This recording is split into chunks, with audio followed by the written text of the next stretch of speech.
Hey everyone, welcome back to the channel. Today we're going to talk about the unboxing. I've had the Sony 24mm G Master 1.4 for about 8 months now, and I've been trying to practice with it as much as I possibly could. I use it when I can, I use it when I want to, so I'm going to put a link below in the 35mm 1.4 G Master in comparison in street photography and what I did, so stay tuned.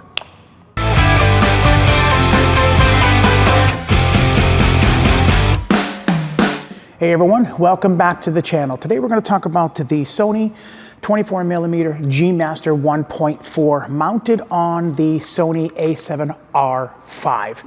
So I did, my last video was the 35mm 1.4 on the a7 IV.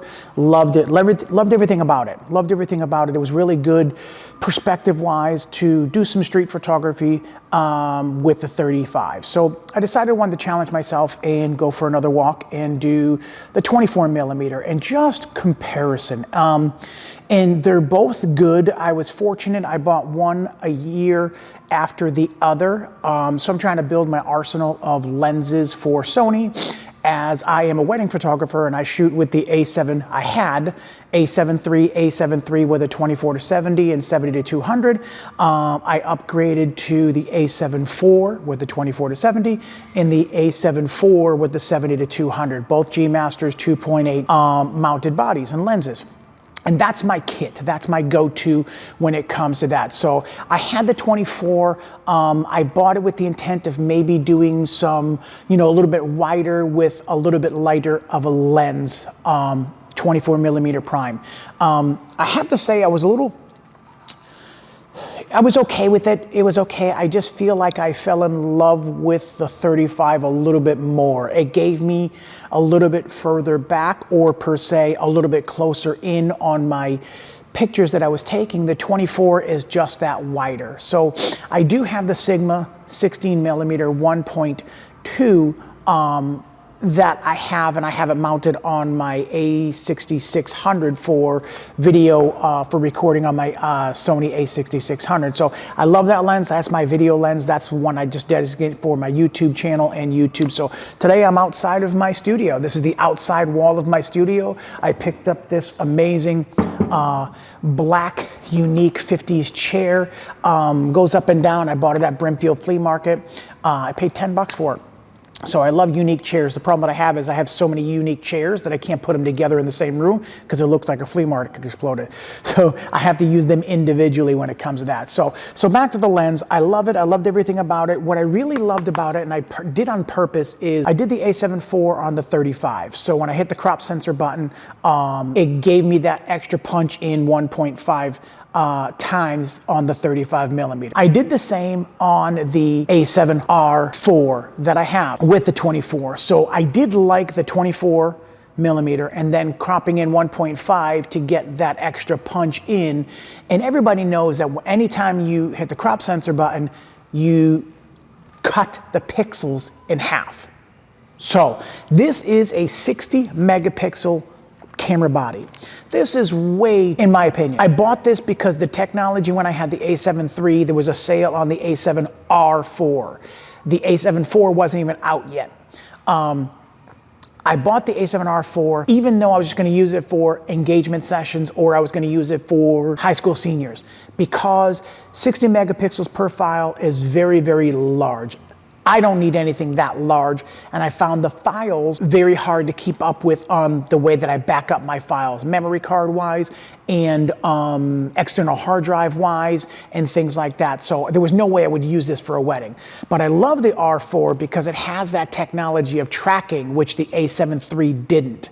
Meaning on the back page inside of there, when you go hit that tracking and you hit the movable, flexible tracking, you click on that and it will follow everywhere that whatever subject is moving. Let's say it's a bird or a frog or whatever. It will follow that. You don't even have to move, and it tracks it all the way inside of the viewfinder. So I love that because I do a lot of champagne shots. So as somebody is shaking that champagne and they're spraying all of it, I focus that flexo point on their face, and no matter where they go in the frame, I'm not moving. I'm back a good distance not to get sprayed, but I end up loving that part of it. So that's really the only time that I use the A7R4, unfortunately, because the files are just very large. So, but I wanted the crop sensor inside of this one over here because I wanted to be able to walk around and do the 24 millimeter and punch in that 1.5. So I loved everything about it. And as you can see that you've already seen some pictures that were coming by over here, just to be able to show you what I was doing with the lens. And it was really fun. It was good to be able to do that and get my walks in and get my steps in and things like that. So I was very happy with the 24. So I'm very lucky. I do own the Sony 24 millimeter 1.4 G Master and the 35 millimeter G Master also. So I have the luxury of picking which one that I want to do and which one I want to take with me that day. If you don't and you're on the fence, and it depends on what you're photographing. I feel like, and I did this, a link below the video that I did with the 24 versus the 35. There's just that distance part. The lenses are virtually the same. It's just the distance part. So if I want to get in close to that, person that just, you're going in for that kiss, with a 24, you're coming in, pretty close just to kind of get that frame. And with the 35, you're just a little bit further away. So I prefer the 35 when it comes to that. If I ever do sell one or the other, I will sell the 24 millimeter. It is a very good, supposed to be star astro lens also. So that's also a pretty cool part about that too. So with that being said, I'm very happy with it. I ended up going to a really cool place and just doing some pictures as we were walking around. We were at Newport, Rhode Island, doing the cliff walk up there. So there were a lot of mansions that was up there. So there's a lot of pictures that was going on through there. So that's what I was very happy about. I definitely wanted that wider angle today because there was more buildings per se and mansions per se. So I wanted that wide angle perspective. I do own the Sony 16 to 35. G Master lens also, which I'll do a review on that one also and how I like about it, but that just is the extra wide, which I love when I'm doing on my weddings because you get to incorporate the bride and groom and the wide angle environment behind them and then lighten that spot where they are and kind of draws your attention to that. But that's a video for another time. So thank you guys for coming back to the channel. Today we just talked about the G Master mounted on the A7R4 and how good it was and my thoughts on it. So if you're on the fence between one or the other, depending on what you want to shoot, depending on what you want to photograph, ironically enough, while we were there, my wife and I were just sitting down on a bench. True story, as I was walking, my wife was about 30 feet behind me. I noticed this couple sitting on the edge of the bench. And you can either tell that they just started dating. There was definitely a chemistry between the two of them that I saw from 30 feet away.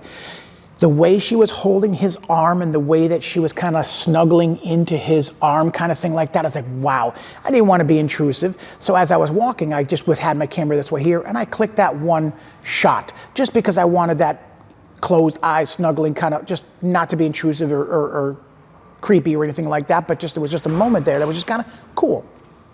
So I ended up getting that shot. We go over and sit down. My wife and I were talking. So she's talking 2 seats down. She's talking to her mom on the phone, telling her that she just got engaged. So I realized that's why the snuggling was there. That's why the two of them were together, kind of thing like that. So I thought that was really cool. So I'm a wedding photographer. So my wife was like, well, how long is it going to take you to go give them their card? So I didn't want to be that salesman kind of like, hey, here you go. So we waited about 15 minutes. They were still talking on the phone and we were just enjoying the view and stuff like that. So as I got up and walked away, I did walk over by them and I took out my business card and I did say, hey, congratulations on your engagement. I heard you telling your mom, beautiful ring, by the way. I said, here's my card. I happen to be a wedding photographer.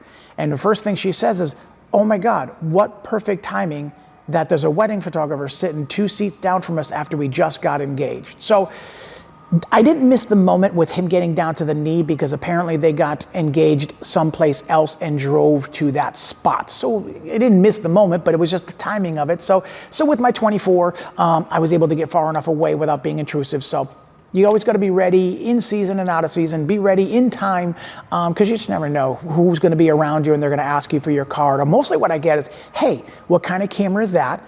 I'm looking to start photography.